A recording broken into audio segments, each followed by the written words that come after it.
Estimados estudiantes, buenas noches.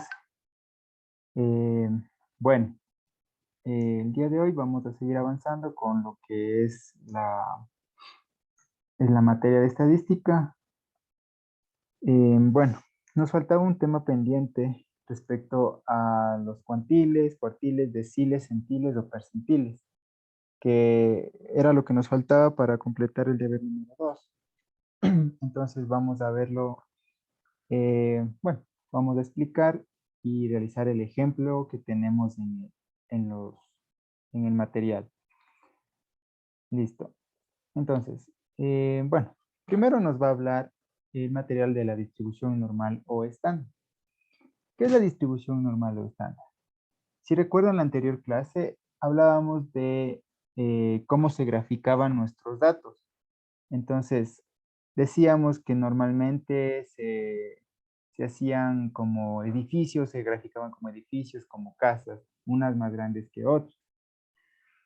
Ya, la distribución normal estándar, bueno, en realidad es un teorema normal estándar, nos dice que si nosotros tomáramos todos los datos que existen de determinado fenómeno, estos se van a graficar como ustedes ven ahí, como una campana, le dicen la campana de Gauss.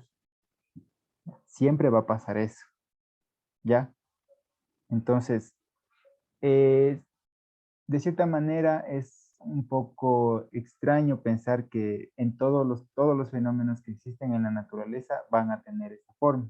Todo, sí, sí, es bastante extraño, pero hay un teorema donde lo demuestra y sale esta gráfica.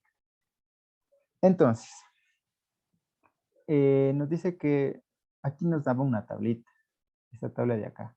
Esta tabla de aquí nos sirve para calcular las probabilidades que existen utilizando este gráfico. No vamos a ahondar mucho en este tema porque en realidad viene a ser más parte de las probabilidades de ocurrencia de eventos. Pero, como les decía, esto es un gráfico, esto es un diagrama de dispersión. Y como les mencioné, si nosotros consideramos todos los datos de un fenómeno, el gráfico nos va a quedar algo parecido así.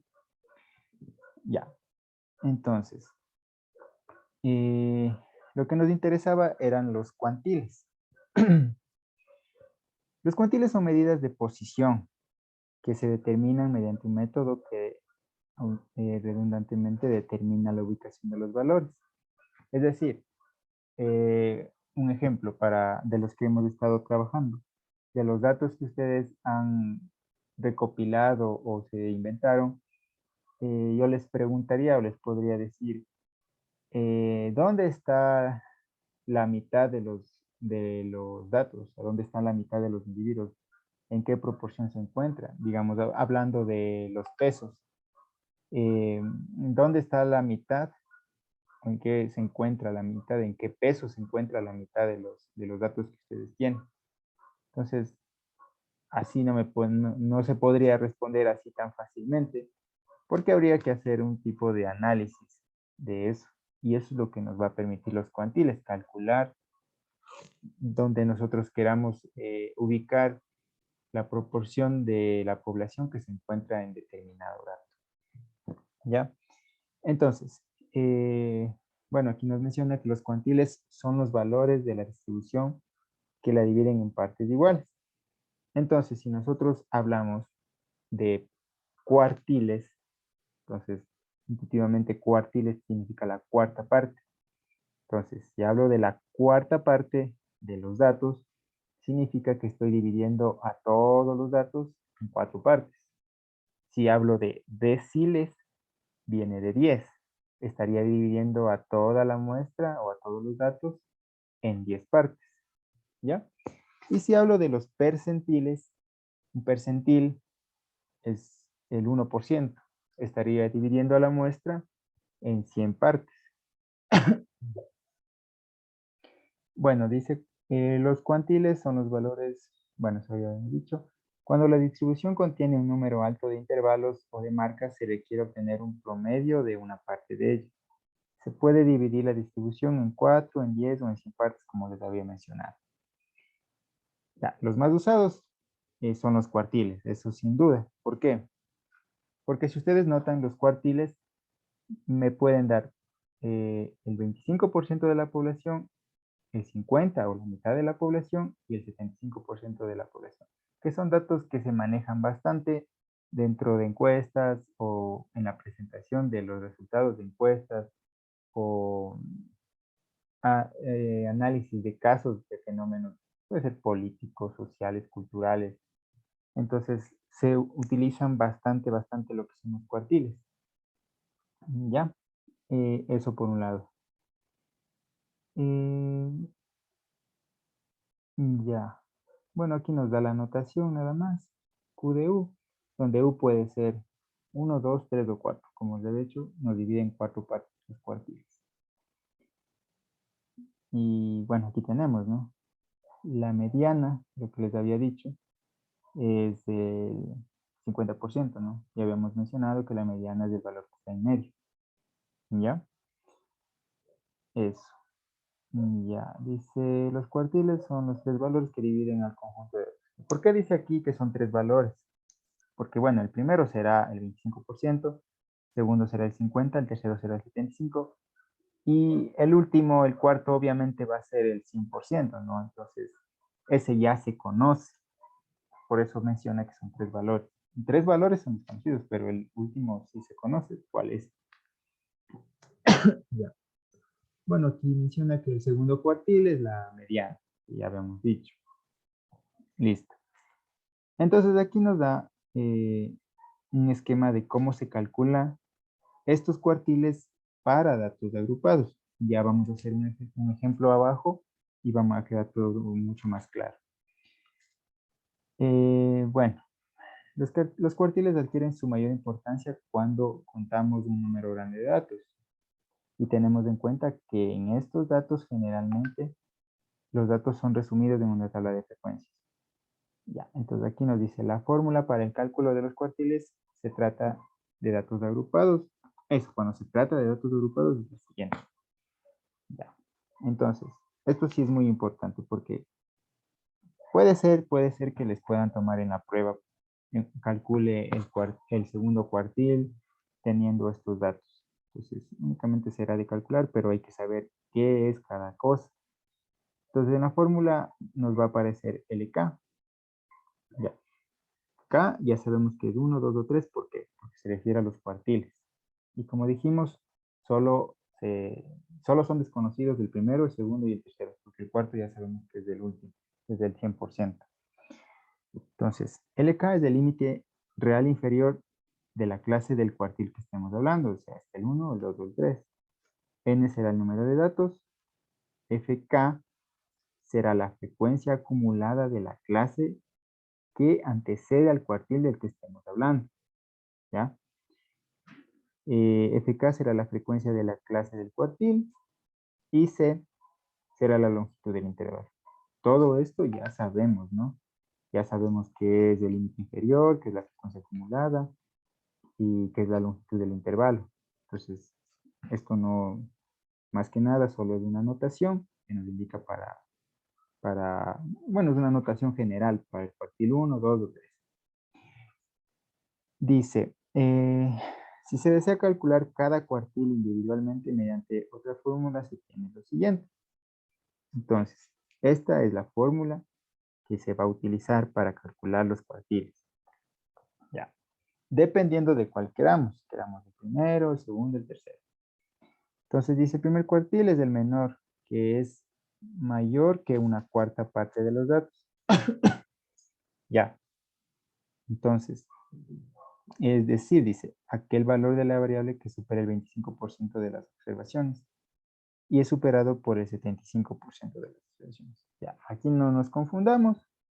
El cuartil 1 me va a decir el valor en el cual se tiene el 25% de las observaciones, dependiendo de lo que nosotros estemos buscando, ¿no? Listo, entonces esta será la fórmula para el cuartil 1. ¿Ya? Entonces acá arriba ya nos indicaron qué es cada cosa. Así que aquí lo único que es desconocido es esta P, que es la posición del cuartil. Pero ya nos dice que P va a ser igual a N sobre 4, siendo N el número de datos. ¿Ya? Listo. El segundo cuartil es lo mismo.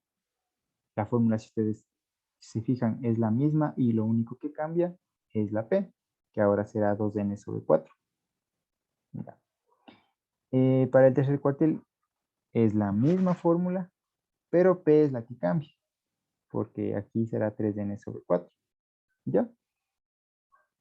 Ahora, me dice que para datos no agrupados. Para datos no agrupados, en realidad es bastante sencillo. Dice que se tiene una serie de valores, x1, x2, hasta xn. Tiene n valores, ordenados obviamente. Se localiza las siguientes fórmulas.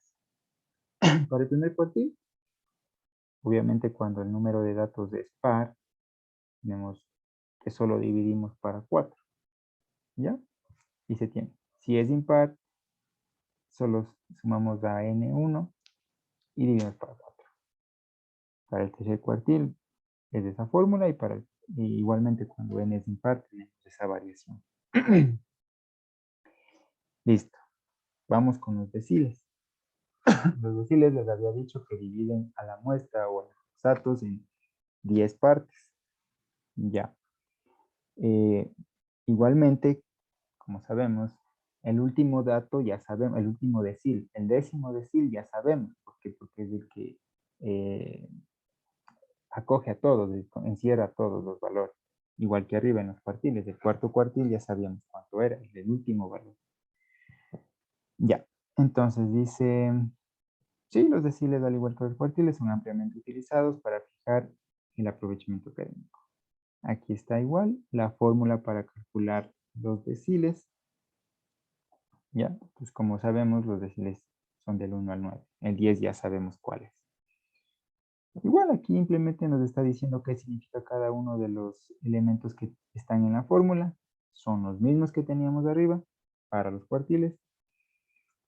Y aquí nos dice, por ejemplo, el cuarto decil es aquel valor de la variable que supera el 40% de las observaciones y es superado por el 60% de las observaciones. Ya, igual como les dije arriba, no nos vamos a confundir. El cuarto cuartil me marca hasta el 40% de los datos. ¿Ya? Bueno, aquí está la fórmula. Y la P, como ustedes ven, ahora ya cambió. Arriba era dividida para 4, aquí divide para 10. ¿Ya? Aquí igual el quinto decil, 5n sobre 10. ¿Cómo sería el segundo decil? El segundo decil sería 2n sobre 10.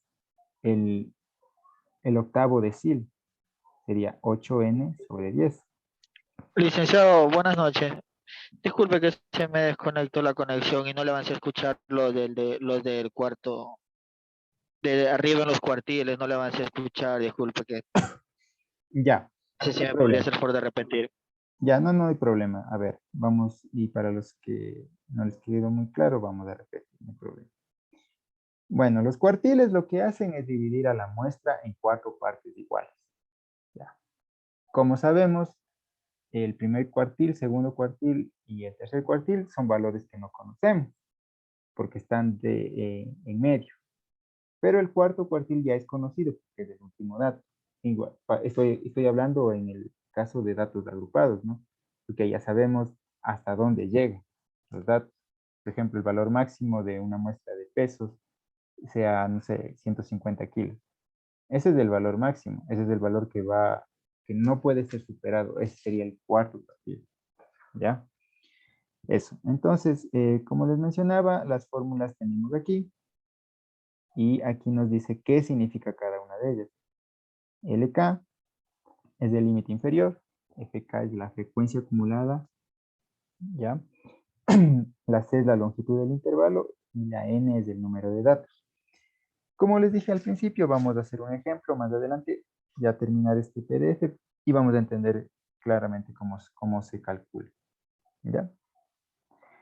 Listo. Entonces, regresando a lo que estábamos hablando sobre los deciles. Ya.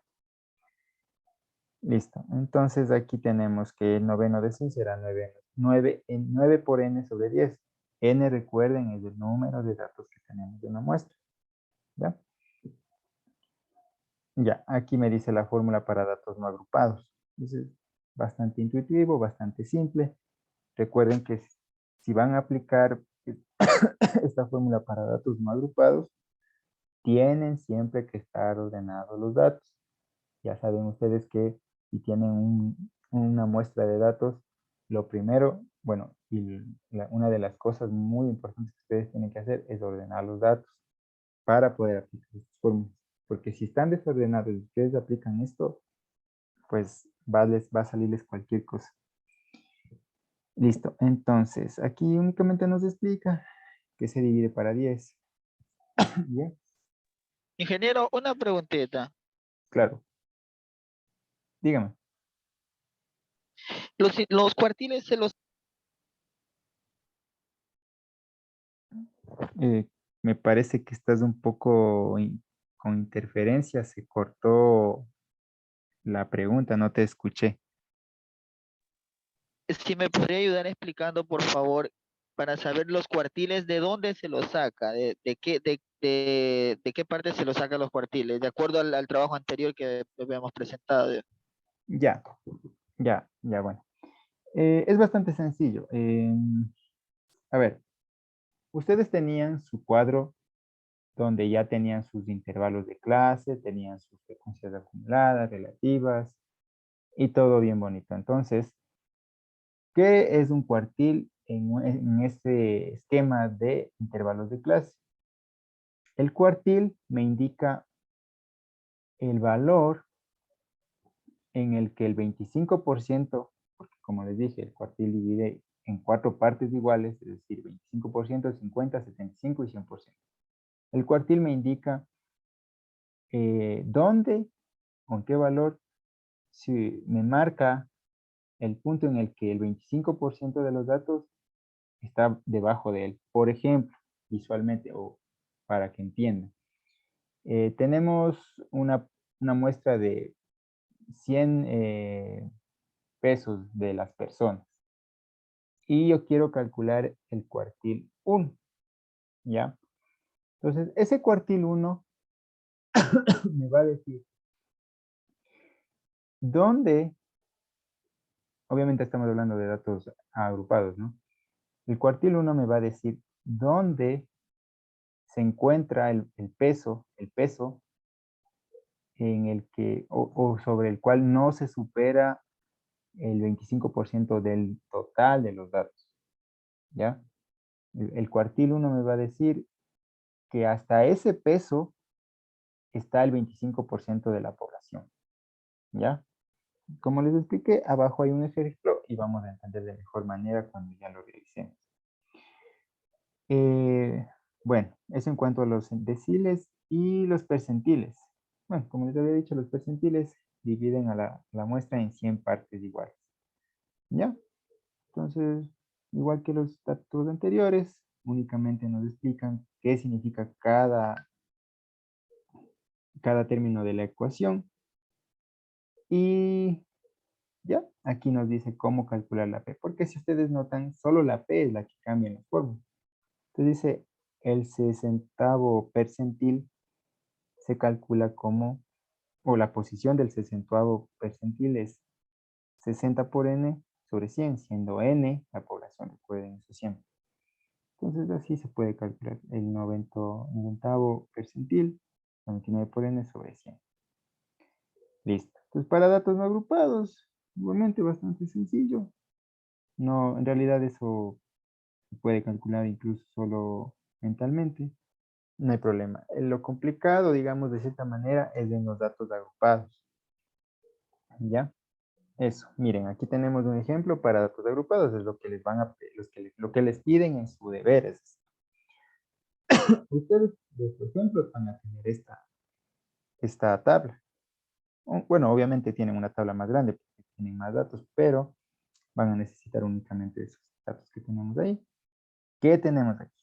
Tenemos el intervalo de clase, tenemos la frecuencia absoluta y la frecuencia acumulada. ¿Y qué nos pide? Calculemos el primer cuartil, el séptimo decil y el 30º percentil de la siguiente tabla. Entonces, la fórmula es importantísima para calcular esas cosas. Entonces vamos con el primer cuartil. Ya, obviamente, como son datos agrupados, vamos a utilizar esta fórmula, ¿no? No vamos a utilizar la otra. La posición primero. Ya saben que en la fórmula era vital la posición, esa P. La posición del primer cuartil. Si ustedes regresan a las primeras hojas, se calculaba como n sobre 4, haciendo n la población. La posición del séptimo decil y la posición del 30º percentil. Bastante sencillo calcular las posiciones, las P, que decíamos arriba. ¿Ya? Entonces, para el primer caso, para el cuartil 1, 463, pues ¿de dónde se sacó el 463? De acá. ¿Por qué? Porque me está diciendo que son 463 datos. Recuerden que al final de la frecuencia acumulada, este de aquí, y en sus tablas también, este valor me va a decir el número total de datos que tenemos. ¿Ya? Pues aquí tenemos 463. Ya. Y lo divido por 4 me sale 115.5. Ahora, según la fórmula. ¿Dónde está la fórmula? Ya, la fórmula. Bueno, ya sabemos que la misma, sino que solo cambiar. Me pide esta de aquí. F sub E-1. Esa es la frecuencia del intervalo anterior del que estoy tratando. ¿Cómo sé de qué intervalo, en qué intervalo estoy? Aquí ya me dio la posición del cuartil. La posición me dice que está en el valor 115.5.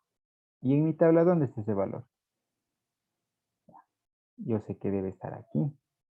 ¿Por qué? Porque hasta aquí, hasta este valor, solo tengo 85. En este intervalo está el 115. ¿Ya? Está desde el 85 hasta el 175 aquí, entonces debe estar aquí. Pero me dice que le debo restar la frecuencia del intervalo anterior al del que estoy. Entonces yo estoy en ese intervalo, 175. Le debo restar 85 a lo que me salió, ¿no? Entonces 115.5 menos 85 me da 30.75. LI, ¿qué es el LI? El límite inferior del intervalo en el que estoy. ¿Cuál intervalo estoy? Estoy en este. ¿Ya? En este intervalo estoy. 300. La C que decían arriba era la amplitud del intervalo. Aquí se evidencia claramente que la amplitud es 100, ¿no? De 200 al 299 hay 100 números. Y no se vayan a confundir porque algunos podrán pensar, no, pero solo hay 99 números. Pero pónganse a pensar lo siguiente. Del 20 al 23, ¿cuántos números hay? El 20, 21, 22 y 23. 4 números. Porque aquí, recuerden, consideramos también los extremos. ¿Ya? Entonces sí hay 100 valores. ¿Ya? Eso. Entonces ya tenemos todos los datos. Y bueno, FI, que es la frecuencia del intervalo del que estoy hablando, es este, ¿no? Este intervalo estoy hablando. Y únicamente lo que hago es reemplazar en la fórmula. Tengo todos los datos y me da que es 334. ¿Listo? El primer cuartil se encuentra en el valor 334. ¿Ya? Entonces, más o menos interpretando el resultado, estaría yo diciendo, bueno, aquí habla de salarios, ¿no? De los bueno, salarios de trabajadores. Entonces,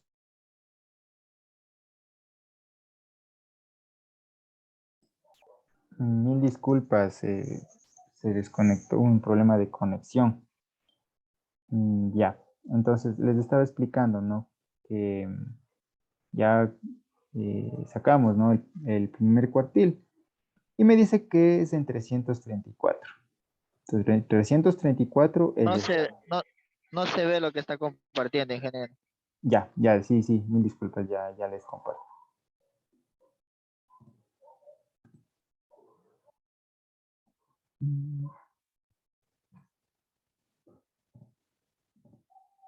Ya, entonces, lo que les decía, son salarios lo que tenemos ahí. Se me dice de $200, imaginemos que están en dólares, de 200 a $299, de 300 a 399, y está mal, y así. Entonces aquí me dice que el cuartil uno está en el valor, no, o sea, 334. Es decir, que el 25% de las personas que participaron o que están consideradas en estos intervalos o en esta muestra, el 25% no llega a ganar hasta $334, ¿ya? Haciendo una comparación con un ejemplo que tal vez ustedes tengan, pesos. Digamos que eran pesos y el primer cuartil me salió, no sé, unos 75 kilos. ¿Qué me dices? Que hasta 75 kilos, o que 75 kilos es el tope del 25% de la población que tenemos ahí. ¿Ya? Entonces, esa es la interpretación. Lo más importante para ustedes es la interpretación de estos resultados. Porque si, digamos, ustedes en su trabajo les dicen que calculan el primer cuartil y calculan, pero ¿cómo le explican eso a su jefe que quizá no tenga conocimiento de estadística? Entonces, por eso es muy importante la interpretación. Entonces, repitiendo la interpretación en este ejercicio, me salió que el primer cuartil es 334.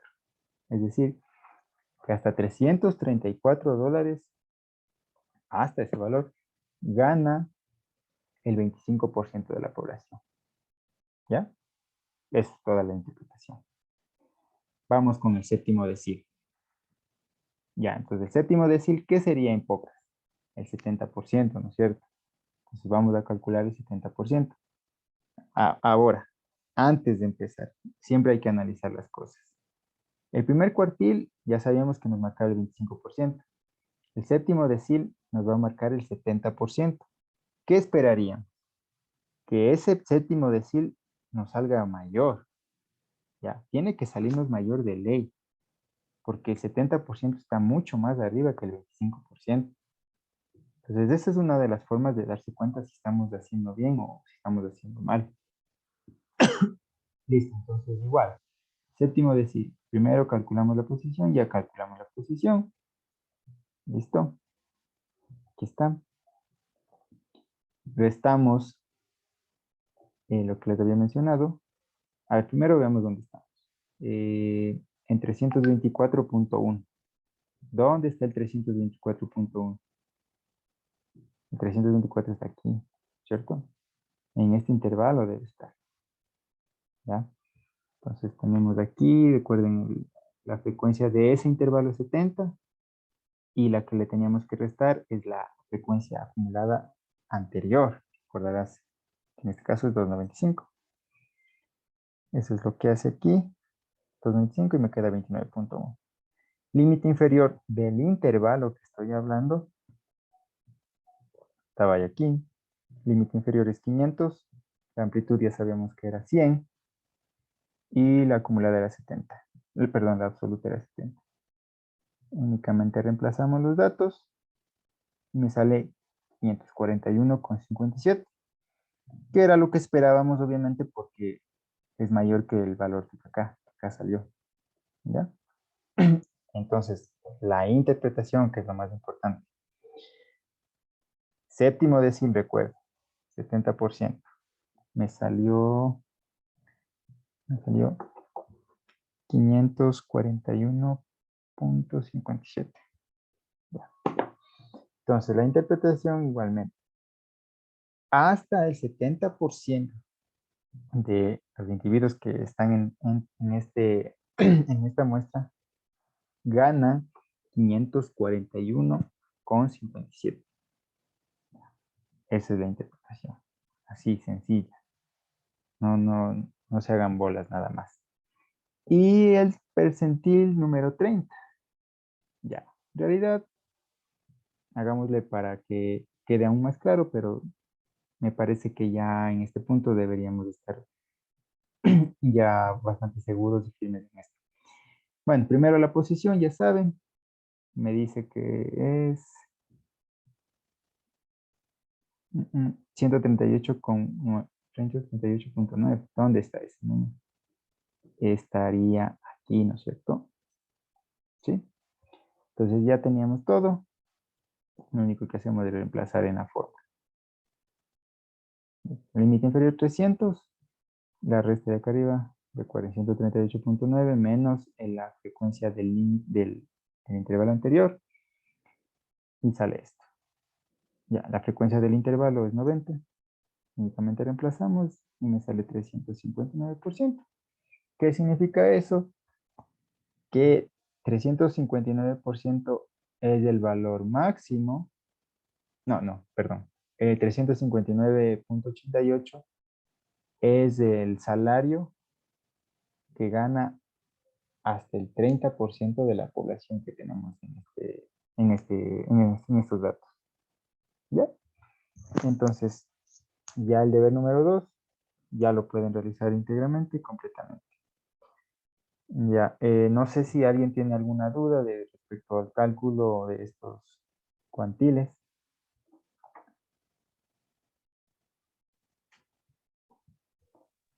Yo tengo Ingeniero, una pregunta. usted está, ahorita acabó de sacar el cuartil 1, ¿verdad? Sí. Ahora, aquí en el deber no nos especifica qué cuartil debemos sacar, o sea, sería solo sacar el cuartil 1. A ver, no, ustedes tienen que sacar el cuartil 1, el cuartil 2 y el cuartil 3. En el deber nos pone dividir y determinar las observaciones en cuartiles. Ya, ¿y cuántos cuartiles son? Son tres cuartiles desconocidos. El cuarto ya saben cuál es. Claro, el cuarto es el 100%, entonces deberíamos sacar el 25, el 50 y el 75%. Claro. Sí, así es. ¿Pero con datos agrupados o no agrupados? Con datos agrupados, porque con datos no agrupados es bastante sencillo. O sea, si está ordenado, ya saben dónde está el 25%, el 50% y el 75%. Con datos no agrupados, no diría que es complicado, pero ahí digamos que tiene cierto tipo de valor agregado, hasta para que ustedes puedan interpretarlo, ¿no? Los valores que les vaya saliendo. Ya. Bueno, si no tenemos más preguntas, vamos a avanzar a lo que viene adelante. Que, permítanme un momento.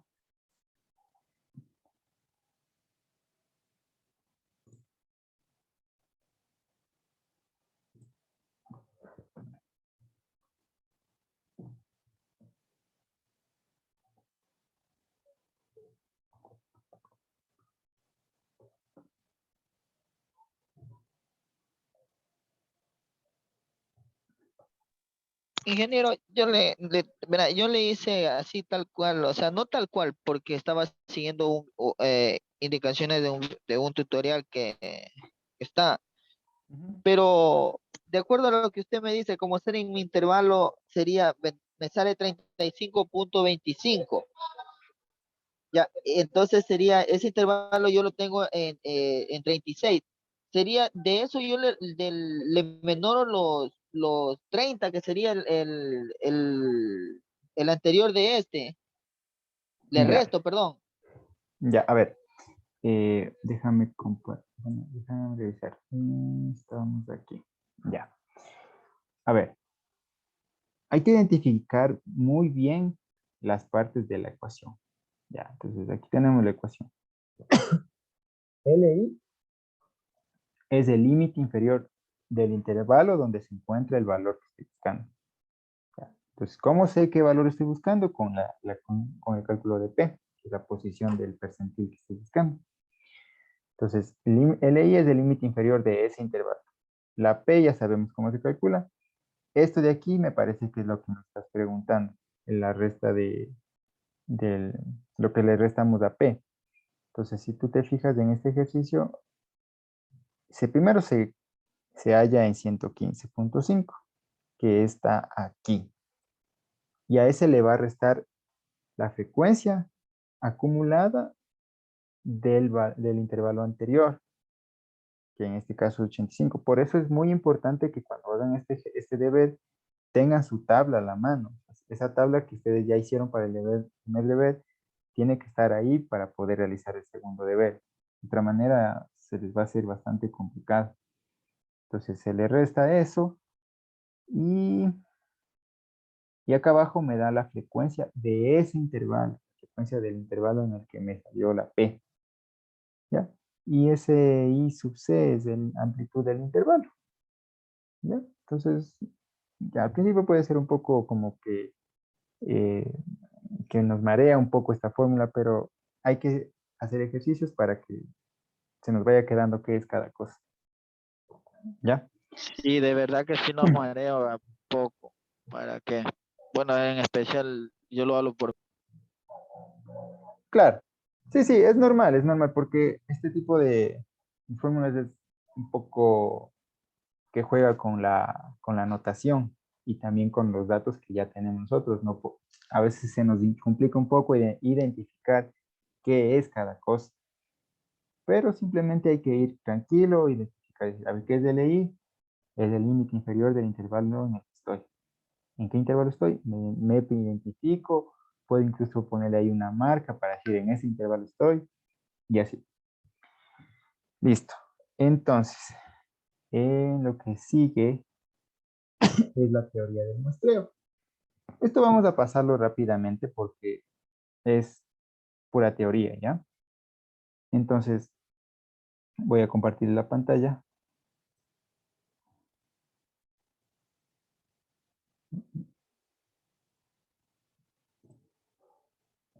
Ya. Entonces, la teoría del muestreo. ¿Qué es el muestreo primeramente? Ya, el muestreo es una técnica que se utiliza para tomar los datos de una población o de un universo de población. Ya. ¿Por qué? Porque no es que yo digo, le voy a preguntar o le voy a encuestar a tal persona, a esta y ya. No, o sea, hay técnicas que nos dicen, a ver, usted tiene que entrevistar a tal persona, a esta y a esta. Porque es muy subjetivo y es como, como decía mi profesor, es como meterle mano al proceso. Si yo digo, a ver, le voy a entrevistar a esta y a esta no, y a esta sí, estoy yo interviniendo en el proceso, entonces eso no puede ser, ¿ya? Entonces, bueno, en lo que habíamos visto en la primera, en las primeras clases, que es un universo, que es población, que es muestra, ¿ya? Entonces, ¿qué es una población? Es un conjunto de elementos finito o infinito que tienen una o varias características. En muestreo se entiende por población a la totalidad del universo que nos interesa conocer. Por ejemplo, em, yo quiero saber qué tan bien los estudiantes de este curso están en estadística. Entonces, el universo o la población serán todos los estudiantes, pero yo no voy a entrevistar a todos los estudiantes o no les voy a preguntar a todos, simplemente a un grupo. Ese grupo de unos 8 tal vez será la muestra, ¿ya? Eh, ya, eso, como les decía, conviene recordar que la población es el conjunto de elementos a los cuales se quieren inferir los resultados. Universo, generalmente utilizado como sinónimo de población. Ya, entonces todo universo población debe definirse sin ambigüedad. Es súper, súper importante que no haya ambigüedades cuando se define un universo, que no haya cabida a una interpretación errónea, ¿ya? Es decir, debe ser posible decidir cuándo un individuo pertenece o no al universo bajo consideración, ¿ya? Eso. Dice, el universo pacientes asmáticos con deficiente grado de conciencia de la importancia de su enfermedad. ¿ya? Universo B dice pacientes con edad menores de 1 año atendidos en el Hospital Belén. Ya, censo. Ahora vamos a ver lo que es un censo. Ustedes decían de haber escuchado que el censo que tenía que darse se canceló por eso de la pandemia. Entonces, el censo es la entrevista o la encuesta o tomar información de toda la población, absolutamente de todos.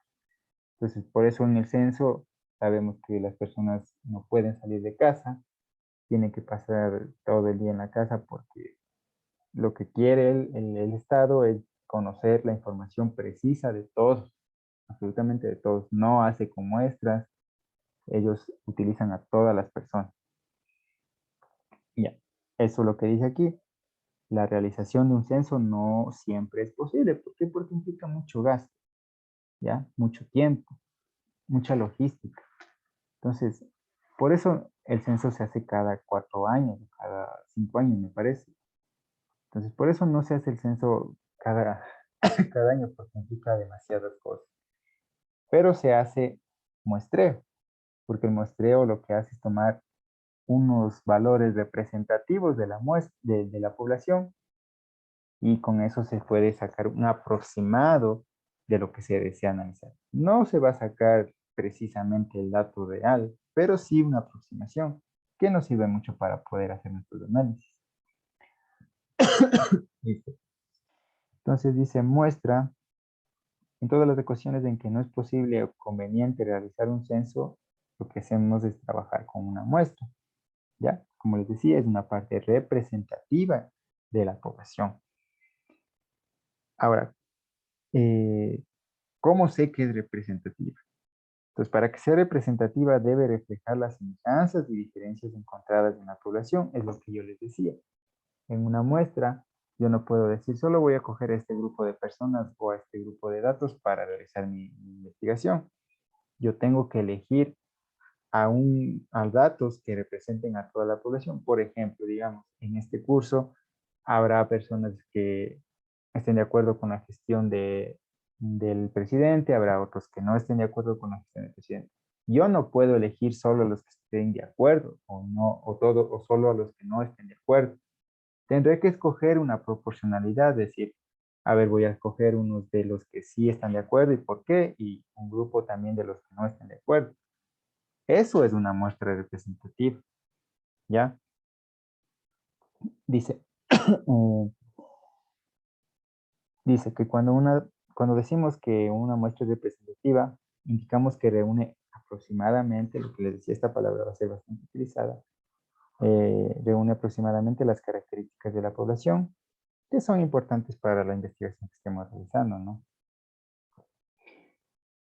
Cuando decimos que una muestra es adecuada, nos referimos a que contiene el número de unidades de estudio.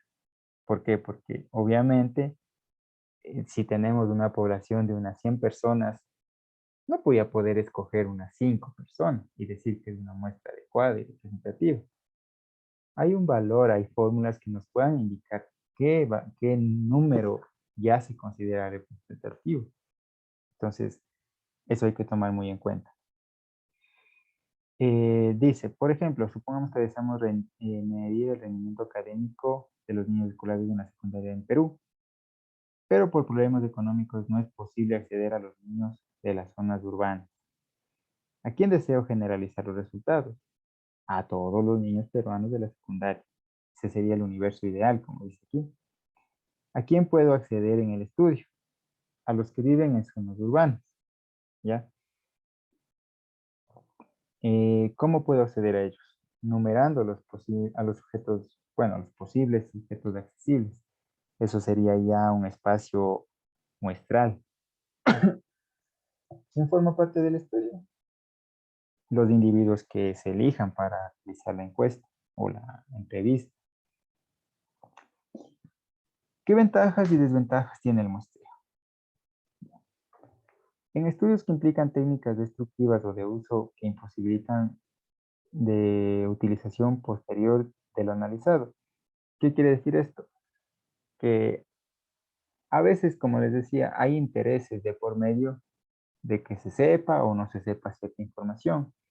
Entonces, a veces ya se hace el estudio, salen los resultados, pero no le gusta a la persona que financió el proyecto. Y va a decir que no, saben que no publiquen y todo el trabajo que se hizo queda ahí. Ya, el trabajo con una muestra y no como, a ver, el trabajo con una muestra y no con un universo implica eficiencia. ¿Qué significa ahorro de recursos, de esfuerzo y tiempo? Exacto lo que les decía. Trabajar con una muestra es más fácil que trabajar con un universo. Como el universo es toda la población. Si quiero hacer, por ejemplo, un estudio sobre la aceptación del alcalde de Quito, tendría que utilizar a todos los quiteños, toditos, y preguntarles. Pero no puedo hacer eso. Porque me voy a demorar muchísimo, me va a costar mucho. Entonces, hago lo que dice aquí, trabajo con una muestra y ahorro muchas cosas, ahorro tiempo, esfuerzo, recursos. ¿Ya? Bueno, aquí en realidad nos menciona algo general. Nos dice que el tamaño de la muestra es 2. Los valores muestrales nos dice aquí, estos son los dos valores muestrales y la media muestral es esta. La media muestral, ya saben ustedes, suma de los datos y divido para el número de datos. Y tenemos tamaños de 2, 3, 4 valores. ¿Ya? Como desventaja se debe mencionar el error de muestreo. Como les dije, trabajar con un muestreo nos da una aproximación del fenómeno o de lo que nosotros estemos analizando. No es el valor real o el valor que sí representaría a toda la población, pero una aproximación es bastante buena. Entonces dice, esto se da por el producto de la variabilidad intrínseca que poseen los elementos de todo universo o población. El término de error no debe entenderse como sinónimo de equivocación. Eso es muy importante. Eh, que haya un cierto error cuando se analiza con muestras no significa que esté mal hecho el trabajo. Si nosotros realizamos los procedimientos correctamente, o mejor dicho, si hacemos todo correcto, igual, perdón. Pero eso es lo malo. De verdad. O sea, pastel que comida, dijo, y para ti vino mucha poco. Yo no sé, se van a echar comida en la comida y después vienen a Vino el muchacho. Martes loco, mañana martes loco. Me pongo $5. ¿Ves? Por favor, el estudiante que esté con el micrófono. Ya. Pues, disculpas. Ya, entonces tenemos eso.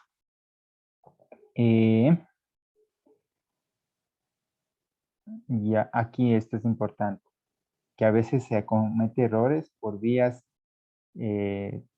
digamos que por errores sistemáticos, que son culpa ya de las personas que están realizando el estudio. Por ejemplo, el observador tomó mal un dato, le dictó un dato que sí era correcto, pero él anotó mal. O también si él está observando, por ahí no vio bien y anotó mal. ¿Ya? O también puede ser porque elegimos mal nuestra muestra. ¿Ya? Aquí nos dice las condiciones para tener una buena muestra. Bueno, como les decía, el tamaño tiene que ser el adecuado para que no exista ese tipo de, bueno, para minimizar de cierta manera el error que de ley nos va a dar. Ya.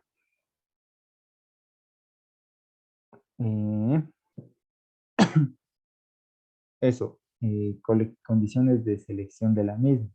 Es decir, que todos los individuos que están dentro de la muestra deben tener, a ver, todos los individuos de la población deben tener la misma probabilidad de ser elegidos para formar parte de la muestra. ¿Ya? Eso. Bueno, tamaño de la muestra, como les decía, no solo puedo decir, bueno, voy a escoger unos 20, voy a escoger unos 30. Hay criterios que nos indican qué número de elementos tenemos que tomar para la muestra. Aquí nos dice que muchos factores se deben considerar, por ejemplo, el tipo de muestreo, el parámetro a estimar, el error muestral admisible, es decir, cuánto nosotros estamos dispuestos a decir, a ver, quiero tener un error de un 5% nada más.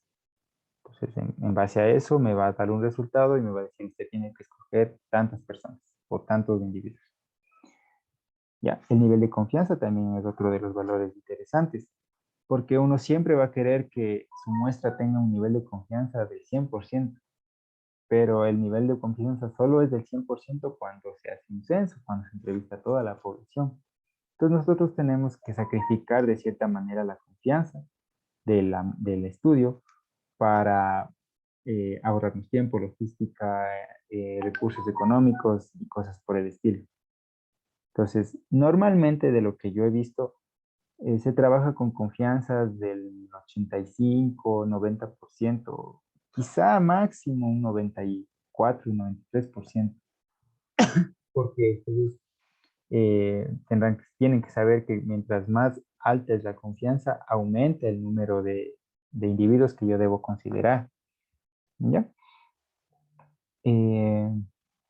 Bueno, aquí nos menciona algunos casos sencillos del cálculo del tamaño de la muestra. Entonces tenemos el parámetro, son las medidas de datos que se obtienen de la población, es decir, las cualidades que tiene la población. Estadístico, los datos o medidas que se obtienen sobre una muestra y por lo tanto una estimación de los parámetros. Y el error muestral que habíamos visto, ¿no? Es la diferencia entre el estadístico y su parámetro correspondiente. Ahora, aquí hay que aclarar algo. El parámetro es el valor real, es lo que se calcularía si hacemos o entrevistamos a todos los individuos. El estadístico es lo que nosotros sacamos a partir de la muestra, es decir, el valor aproximado del parámetro. ¿Ya? Y bueno, el error muestral es lo que dice aquí, la diferencia entre el estadístico y el parámetro correspondiente. Es decir, es la resta de las dos. Aquí está el nivel de confianza que les había mencionado.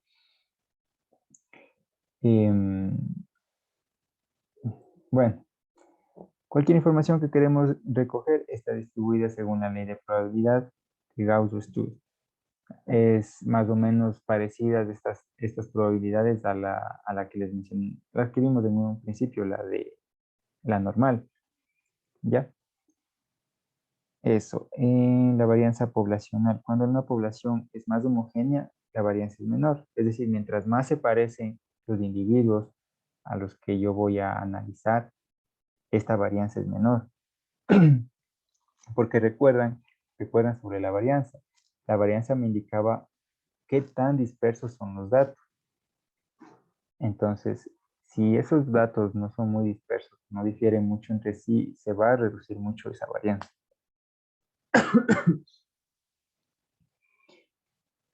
Esto es importante. La fórmula para el tamaño de la muestra dependerá si se estima la media de la población o la proporción de la variable. Ya, entonces aquí tenemos finalmente los tipos de muestreo. En realidad hay algunos tipos de muestreo y depende mucho del tipo de estudio que vayamos a realizar. Tenemos muestreo probabilístico, el muestreo no probabilístico, el sistemático, el por conglomerados. Entonces, hay varios estilos, pero dependerá de lo que nosotros queramos hacer. Ya, el tipo de muestreo probabilístico es aquello que se basa en el principio de equiprobabilidad. Es decir, que todos los individuos tienen la misma probabilidad de ser elegidos para ser parte de la muestra. Ya, eso. Solo estos métodos de muestreo probabilístico nos aseguran que la representatividad de la muestra está correcta. Ya. Entonces aquí nos menciona los muestreos que están dentro de lo probabilístico. El aleatorio simple, el aleatorio sistemático, el estratificado y por conglomerado. Ahora el muestreo no probabilístico. El muestreo, bueno, el muestreo probabilístico resulta excesivamente costoso y se acude a métodos no probabilísticos, aun siendo conscientes de que no sirven para realizar generalizaciones. y que es para lo que hacemos nosotros en muestreo, para realizar generalización. Pero bueno, pues no se tiene certeza de que la muestra sea representativa, porque ya no es probabilística, ya no es equiprobable de que todos los individuos tengan la misma probabilidad de salir para formar parte de la muestra. En general se seleccionan a los sujetos siguiendo determinados criterios, procurando que la muestra sea representativa. Es decir, aquí ya vemos que hay un poco de subjetividad.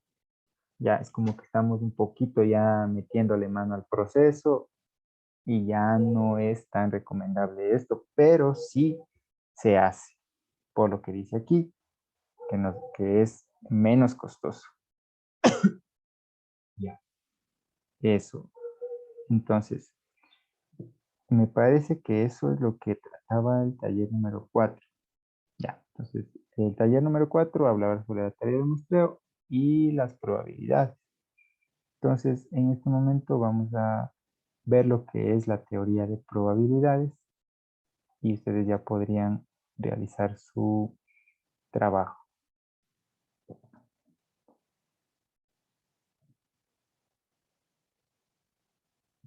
Ya, entonces déjenme compartir la pantalla.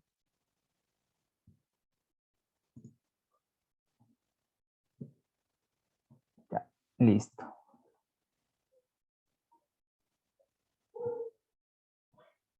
Bueno, ¿qué son los modelos matemáticos? Los modelos matemáticos lo que hacen es plasmar en algo, en un papel, lo que está pasando afuera, cualquier otro fenómeno, un fenómeno cualquiera. Puede ser físicos, económicos, sociales, culturales.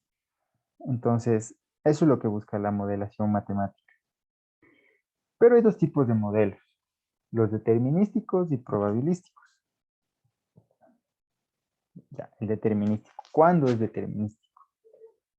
Se realiza un modelo, bueno, se realiza un modelo determinístico cuando se realiza un modelo matemático de un fenómeno en el que se puede manejar o controlar los factores que intervienen en su estudio para poder predecir lo que va a pasar. Por ejemplo, dice, el modelo de una compañía en donde dos productos se elaboran al pasar en forma sucesiva por tres máquinas. Ahí el tiempo por máquina está asignado a los dos productos, o sea, ya está dado el tiempo que pasa por, por las máquinas y el producto. Eso no se puede cambiar, eso es controlable. Y también el tiempo de productos y la ganancia de cada producto se puede establecer de tal manera que combinando los productos podemos obtener una ganancia óptima. Entonces aquí, como vemos, podemos controlar el tiempo en el que cada producto está en determinada máquina y también determinamos la ganancia que vamos a tener por ese producto. Entonces, como dice aquí, se puede controlar los factores. Ahora, probabilístico será lo contrario, donde nosotros no podemos controlar todo lo que está pasando en el fenómeno, ¿ya? Entonces, no se puede predecir sus resultados precisamente, pero sí se puede decir, se puede hablar de probabilidades, ¿ya? Entonces, por ejemplo, aquí me dice que si deseamos conocer el lugar de caída de un satélite que salió de su órbita y se dirige a la Tierra, entonces no podemos predecir exactamente en este punto va a caer, que hay muchos factores que no podemos controlar. Por ejemplo, seguramente el satélite esté girando, esté rotando, tal vez se encuentre con algunos otros cuerpos en el aire, el viento, eh, también puede ser como ustedes saben, cuando entran a la atmósfera, los cuerpos se empiezan a quemar. Entonces va a derretirse de cierta manera, un poco de ese cuerpo va a evaporarse, entonces va a perder masa. Entonces ahí sí hay una serie de cosas que, que nadie va a poder controlar y por lo tanto no podemos predecir exactamente dónde va a caer ese cuerpo, ese satélite. Ahora, dentro de lo de los modelos probabilísticos, ¿qué es la probabilidad? La probabilidad es la capacidad de un evento de ocurrir. ¿Ya? Por ejemplo, para entenderlo de mejor manera, digamos que yo lanzo una moneda unas 10 veces. Entonces, de las 10 veces, quizá, o sea, mi mente, quizá unas 6 veces cayó cara y 6 veces cayó cruz o sello. Entonces, esa es la probabilidad. De 10 veces, ¿cuántas salió cara y cuántas salió cruz? Dependiendo de lo que yo quiera, ¿no? Por ejemplo, puedo decir, quiero analizar la probabilidad de que salga cara. Entonces yo voy a comenzar a hacer el experimento, voy a lanzar y lanzar unas 10 veces y salió 6 veces. Pues la probabilidad de que ocurra ese evento es 6 sobre 10 en mi experimento, en mi caso. Porque alguien podrá lanzar 20 veces o 30 veces y tendrá otro tipo de valores. Pero vamos a ver más adelante, y eso se relacionaba con lo que veíamos al principio de la normal, que a medida que los intentos o los experimentos que yo realice tienden a infinitos, o sea, tienden a valores muy altos, es decir, lanzo la moneda yo unas 10.000 veces, tienden a estabilizarse y darme probabilidades ya dadas. Ya vamos a ir viendo cómo se dice. Entonces, aquí me dice que cuando el número de intentos tiende a infinito, tiende a estabilizarse esa probabilidad. Como les decía, una persona puede lanzar 5 veces, otra persona puede lanzar 10 veces y les va a dar valores diferentes. Pero a medida que yo voy lanzando más veces la moneda y metiendo a 1.000, a 10.000 veces, se va a ir estabilizando en un valor. ¿En qué valor es ese? En 0.5, en 50%. ¿Ya? Bueno, aquí me indica, dice la probabilidad de que un evento se cuantifique asignándole un número de intervalo 0, 1 o el porcentaje 0 a 100, es decir, un 0 indica que el resultado no se presentará o no se presentó, y 1 indica que el resultado es seguro. Ya. En otras palabras, podemos decir, algo poco probable es algo que se espera y le corresponde un número pequeño como probabilidad. Eso es lo que normalmente se utiliza en las apuestas, ¿no? Bueno, las personas entendidas utilizarán las probabilidades para poder, de cierta manera, aproximarse un poco a los resultados de lo que estén jugando. Y ellos saben que hay cosas que son poco probables. Por ejemplo, en el juego de 40, creo que todos lo conocemos. Es muy poco probable que salga la ronda que dice, 3 veces la misma carta. Poquísimo probable. ¿Ya? Entonces, hay eventos que son muy probables, otros que son poco probables. ¿Ya? Bueno, un experimento aleatorio es aquel en el que se desconoce su resultado. Puede estar sujeto al azar y además puede repetir indefinidamente sin cambiar esencialmente las condiciones. En otras palabras, es el proceso por el cual se describen los resultados y no se pueden predecir. Entonces, aquí me da un ejemplo para entenderlo mejor. Experimento, lanzar la moneda, resultados posibles, cara o sello. En un dado tiene 6 caras, ¿no? Entonces los valores pueden ser del 1 hasta el 6. Y seleccionar un tornillo de cierta producción y que me salga o defectuoso o no defectuoso. Ya, entonces, características de los experimentos aleatorios. Cada experimento tiene varios resultados posibles que se especifican de antemano. Es decir, desde antes de que nosotros lancemos un dado o una moneda, ya sabemos cuáles son los posibles valores o los posibles resultados de ese experimento. ¿Ya? Pero no tenemos la certeza del resultado de cada experimento. Es decir, yo no, si lanzo 3 veces, no voy a saber qué valor me va a salir en el tercer intento, en el tercer lanzamiento. Entonces aquí vamos a utilizar lo que decíamos del espacio muestral. El espacio muestral será el conjunto de todos los resultados posibles de un experimento. Normalmente se le denota con la letra E. Entonces, el espacio muestral de los resultados de lanzamiento de una moneda, ¿cuáles serán? Solo existen 2 posibles soluciones. Que salga cara o que salga cruz. De un lanzamiento de dado, será que salga 1, 2, 3, 4, 5, 6. De yo tomar un naipe, una carta de un juego de naipes, hay 52 cartas. Entonces, hay desde la primera, hasta no voy a mencionar todas, ¿no? Pero hay 52 opciones o posibles resultados. ¿Ya? Dice, lanzar un dado y observar el número que sale en la cara superior. El espacio muestral, como decíamos, denotamos E, es 1, 2, 3, 4, 5, 6. ¿Ya? Entonces, T es, digamos, que el resultado. Me salió 3. Solo puede haber, si yo lanzo el dado, solo puede haber una posible resultado, ¿no? No va a salir 2 valores. Solo puede salir uno. Igual lanzar una moneda. Cara o sello, no hay más. Ahora, sí hay como lanzar simultáneamente 2 monedas, ¿no es cierto? Y ahí ya sería una combinación de posibles resultados, que podría ser que salga la una cara, la otra cruz, una cruz, la otra cara, las dos caras, las dos cruz. Entonces, como ven ahí, el espacio muestral aumentó.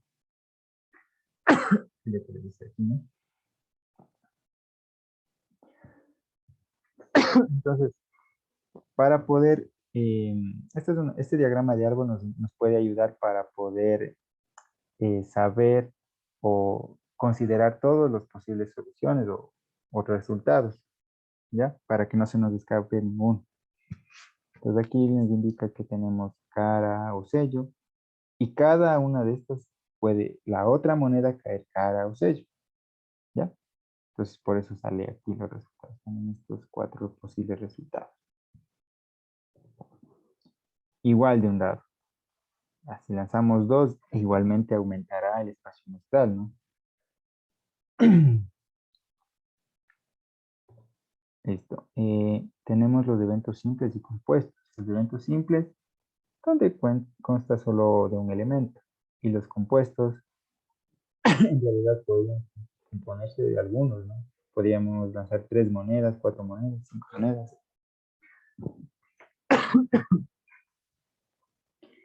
Ya. Dice, el experimento es lanzar el dado y ver qué sale arriba. Entonces, tenemos el espacio muestral es del 1 hasta el 6.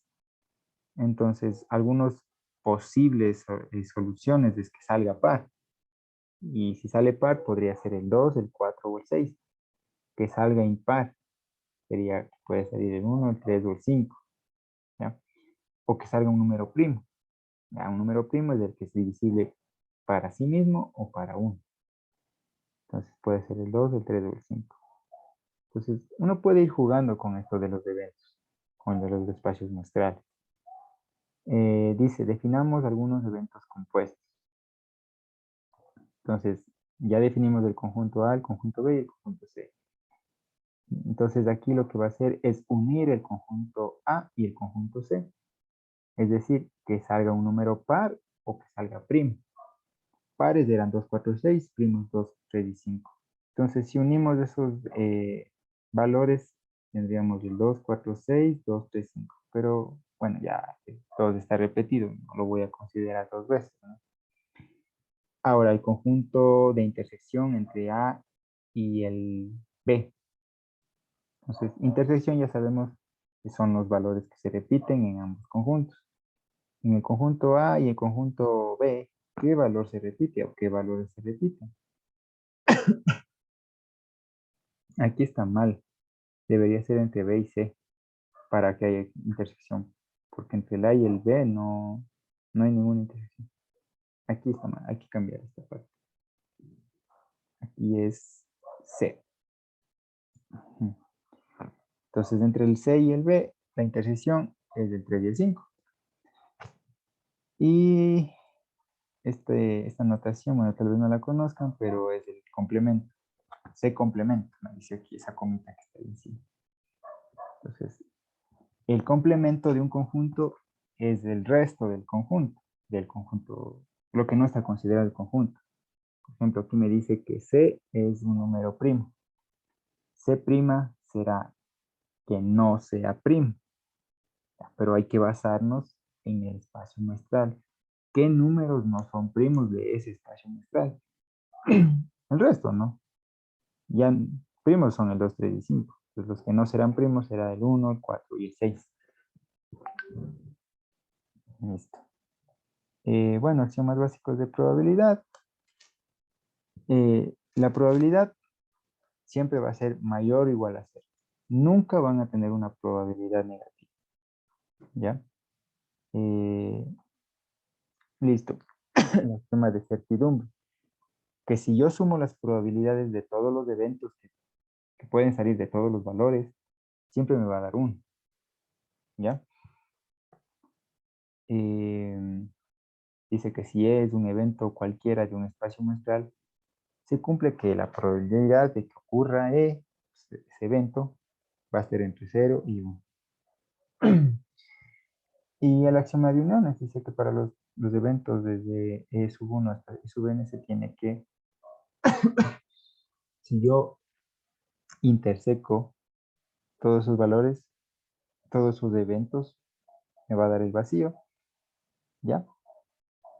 Y que la unión de todos esos eventos, las probabilidades de la unión de esos eventos, va a ser igual a la suma de las probabilidades de esos eventos.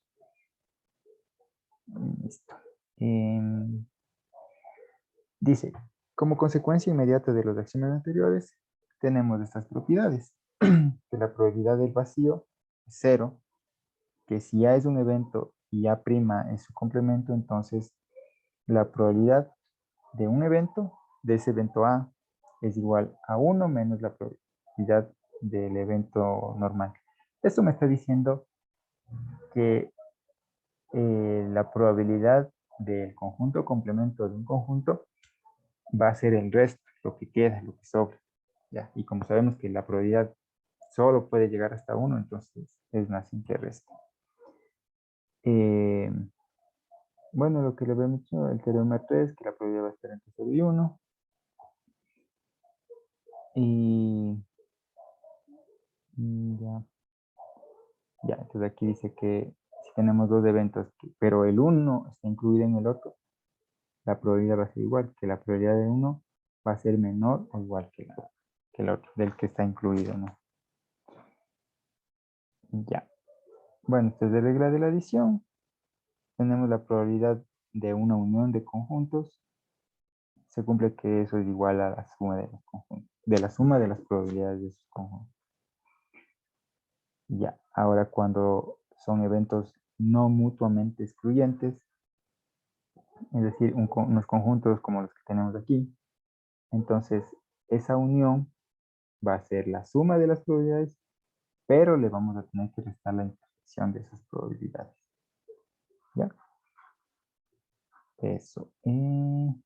Bueno, y la probabilidad condicional. A veces podremos nosotros entender o decir, a ver, quiero la probabilidad de que pase esto si es que tenemos esta condición. Normalmente se piensa así, ¿no? Y esta es la fórmula para calcular esa probabilidad. La probabilidad de que pase B, dado que ya pasó A. Este de aquí se lee así. Entonces es igual a la probabilidad de la intersección de estos conjuntos dividido para la probabilidad de A. Bueno, esta es una regla de la multiplicación. En realidad es solo una notación. Esto se demuestra por teoremas. Y no hay ningún inconveniente. Ya. Entonces dice regla de la multiplicación con reemplazo. Dice que si A y B son independientes, entonces la probabilidad de su intersección se puede definir como, como el producto de sus probabilidades. ¿Ya? En realidad esto es bastante tipo de fórmulas nada más. No hay ejercicios de esos en sus deberes. Así que más es para que ustedes conozcan sobre la teoría de probabilidades. ¿Ya? Entonces, hemos terminado con lo que teníamos que ver. Nos queda pendiente el capítulo 5. En realidad, no, los deberes no se basan en el capítulo 5. Sin embargo, si ustedes desean, se podría hacer una sesión más para poder tratar este capítulo. Ya. Ahora, no sé si ustedes desean o si ustedes van a leer por su cuenta y no desean una explicación. Yo con gusto puedo hacer una sesión más para explicarles estos temas, pero bueno, esto ya dependería de ustedes. Como les digo, esto no va en los deberes, ya los deberes ya los pueden realizar ahorita, no hay ningún problema. Todos los temas de los deberes han sido tratados. Ingeniero, una preguntita. Claro, En el deber de los cuartiles siempre se va a dividir por 4, ¿verdad? claro, porque hablamos de cuartiles. Ajá. Ok, listo. Y la investigación es de lo que nos acaba de dar ahora, ¿verdad? Sí, la investigación es acerca de la teoría del muestreo, que bueno, lo vimos, es solo una lectura y las probabilidades que vimos en este momento. Eso no va con ejercicio, nada. No hay ejercicios para ustedes en los deberes de eso.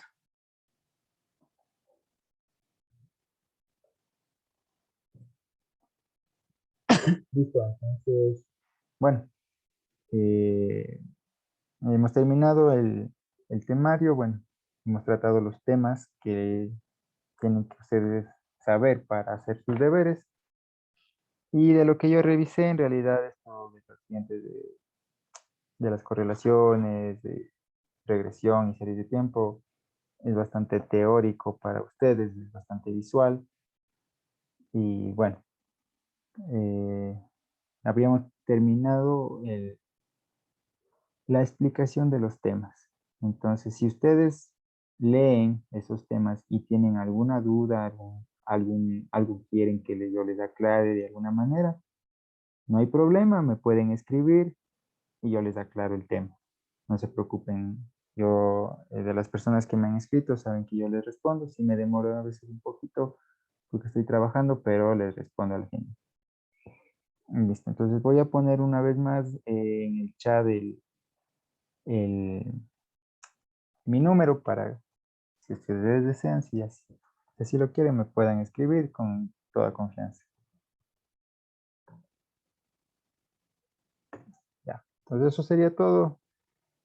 Estimados estudiantes, por favor revisen nomás el material. Creo que la lección tiene el 18.